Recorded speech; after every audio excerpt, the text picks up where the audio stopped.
2036 எப்படியாவது தமிழ்நாட்டில் பாஜக தான் ஆட்சியை அமைக்கணும்.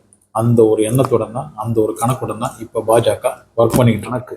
இதுக்கேற்ற மாதிரி தான் அவங்க ஒரு காயாக நகர்த்திக்கிட்டு இருக்காங்க. அப்படி இருக்கும்போது விஜயை ஒரு ஸ்ட்ராங்கான கட்சியாக, விஜயுடைய தாவேக்காவை ஒரு பலம் வாய்ந்த கட்சியாக ஆக்கிறதுக்காக பிஜேபி முயற்சி பண்ணுவாங்களாம். கொஞ்சம் யோசிச்சு பார்த்தா தெரியும். இவங்களுக்கு என்ன பண்ணணும் அப்படின்னா, பிஜேபியுடைய கணக்கு என்ன அப்படின்னா திமுக அப்படின்ற ஒரு கட்சி அது கொஞ்சம் ஸ்ட்ராங்கான கட்சி, அது அப்படியே இருக்கட்டும். மற்ற அவங்கள அதாவது நம்ம இந்த 2வது பொசிஷனுக்கு வந்ததுக்கப்புறம் தான் திமுகவை வீழ்த்தி நாம் 1வதுக்கு வரணும், ஃபர்ஸ்ட் பொசிஷனுக்கு வரணும். அதுக்கு என்ன பண்ணணும், பாக்கி இருக்கிற கட்சிகளெல்லாம் கொஞ்சம் கொஞ்சமாக சிதைக்கணும், அவங்கள இல்லாமல் செய்யணும், அந்த இடத்துல நாம் வரணும். அப்படி அந்த ஒரு எண்ணத்தில் தான் இப்போ அதிமுகவை அவங்க செஞ்சுக்கிட்டு இருக்காங்க. அதிமுக கிட்டத்தட்ட அவங்க நினச்ச மாதிரியே அவங்க கைக்குள்ளே வந்தாச்சு. அடுத்தது விஜயை வளர விடுவாங்களா? அப்புறம் விஜயை வளர விட்டால் அதுக்கு ஒரு 10 வருஷம் அவரை கொஞ்சம் கொஞ்சமாக அந்த கட்சி இல்லாமல் செஞ்சு 2036 அப்படின்ற அந்த கணக்கெலாம் அவங்களால வர முடியாது. அப்புறம் 2040, 45ன்னு போயிடும். ஆனால் இவங்களுக்கு 2036 கண்டிப்பாக ஆட்சிக்கு வரணும் அப்படின்னா இப்போ திமுகவை தவிர இருக்கிற மற்ற கட்சிகளை எல்லாத்தையுமே மேக்சிமம் சிதைக்கணும், அந்த கட்சியை வளர விடக்கூடாது. அந்த ஒரு எண்ணத்தில் இருக்கிற பாஜகவுடன் விஜய் இணைஞ்சா என்ன? 2026 நடக்க போகிற எலெக்ஷன்லேயே இப்போ விஜய், அதிமுக, பாஜக ஒரு கூட்டணியில் இருக்குது அப்படின்னு வச்சுக்கோங்க. ஒரு 50 சீட் பாஜக கேட்கும் கண்டிப்பாக. ஒரு விஜய் கூட்டணி அப்படின்னும் போது விஜய்க்கு என்ன ஒரு 70லேருந்து 80 சீட்டு கொடுக்கப்படும், அதிமுகவுக்கு 100க்கு மேலே சீட்டு கொடுக்கப்படும். இதுதான் அவங்களுடைய கணக்காக இருக்கும். இதில் மேக்சிமம் அதாவது பிஜேபி ஒரு 40 சீட் இல்லை 50 சீட்டு எடுத்துக்கிறாங்க அப்படின்னா அந்த 50ல் 40 அவங்க ஜெயிக்கணும் அப்படின்னு முடிவு பண்ணுவாங்க. அதே சமயத்தில் அதிமுக 70 சீட்டில் நிற்கிறாங்கன்னா அவங்கள ஒரு 20-25க்குள்ள அவங்கள அதுக்கு மேலே போக விடக்கூடாது. அப்படி போக விட்டாங்கன்னா அதிமுக திருப்பியும் வளர்ந்துடும், அவங்க பெரிய கட்சியாகும்.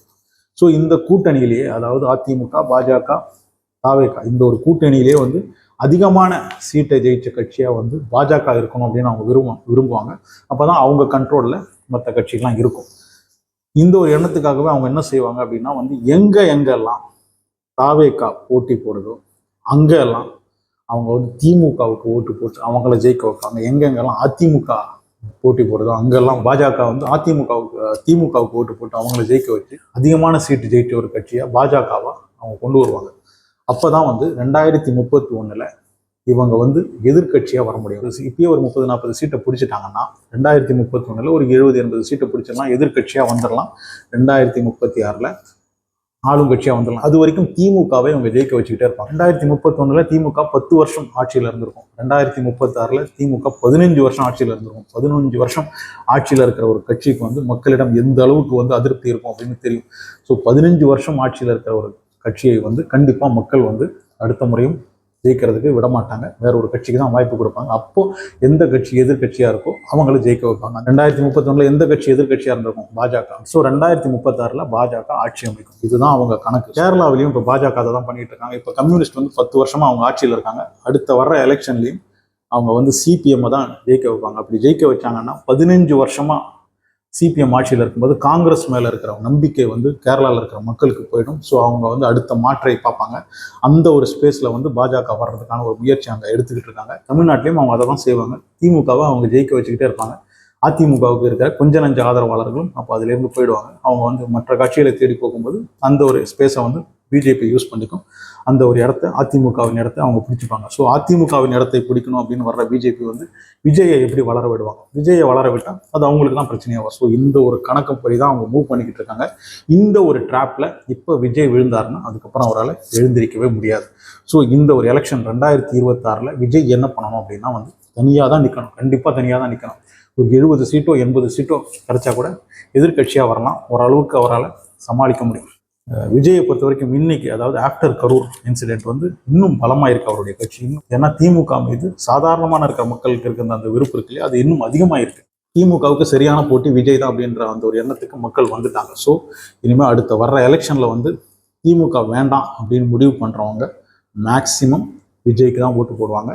அதிமுக அப்படின்ற கட்சியால் கண்டிப்பாக இனிமேல் ஜெயிச்சு வர முடியாது அப்படின்ற அந்த ஒரு எண்ணமும் மக்களுக்கு வந்துடுச்சு. ஸோ வர்ற எலெக்ஷனில் 2026 விஜய் தனியாக நின்னார்னா ஒரு 80-90 சீட் வரைக்கும் கிடைக்கும். ஒருவேளை அது அதிகமாகி ஆட்சியை பிடிக்கிறதுக்கான வாய்ப்பும் இருக்குது. ஆனால் அதே சமயத்தில் வேற ஏதாவது மெயினாக இந்த பாஜக அதிமுக கூட்டணியில் சேர்ந்தார்னா இதுதான் விஜயின் கடைசி எலெக்ஷனாக இருக்கும். அவருடைய கட்சியை 2031 வரைக்கும் கூட இருக்க விட மாட்டாங்க. அதுதான் பாஜக. அவங்க அதை தான் செய்வாங்க. அவங்களுக்கு வந்து பாஜகவை தவிர வேற எந்த கட்சியும் இந்தியாவில் இருக்கக்கூடாது அப்படின்ற ஒரு எண்ணத்துடன் இருக்கிறவங்க. பாஜக ஆட்சிக்கு வந்ததும் அவங்களுடைய முதல் வேலையே என்னவா இருந்தது? காங்கிரஸ் முக்த் பாரத். 70 வருஷமா இருக்கிற காங்கிரஸ், அது அவ்வளவு பலம் வாய்ந்த ஒரு கட்சியை இல்லாமல் செய்யணும், காங்கிரஸே இந்தியாவில் இருக்கக்கூடாது அப்படின்னு ஒரு கொள்கையோடு இருக்கிற பாஜக வந்து இப்போ ஆரம்பிச்சிருக்கிற விஜயெல்லாம் வந்து வளர விடுவாங்களா? கொஞ்சம் யோசிச்சு பார்த்தா தெரியும். ஸோ 2026 எலெக்ஷனில் விஜய் தனியாக போட்டிட்டா நல்லது. அப்படி இல்லைன்னா சின்ன சின்ன கட்சிகளுடன் கூட்டு சேரலாமே தவிர பாஜக, அதிமுக போன்ற கட்சிகளுடன் கூட்டு வச்சுக்கிட்டாருன்னா கண்டிப்பாக 2031 வரைக்கும்லாம் விஜய் தாங்க மாட்டார். அந்த கட்சியை இல்லாமல் செஞ்சுருவாங்க.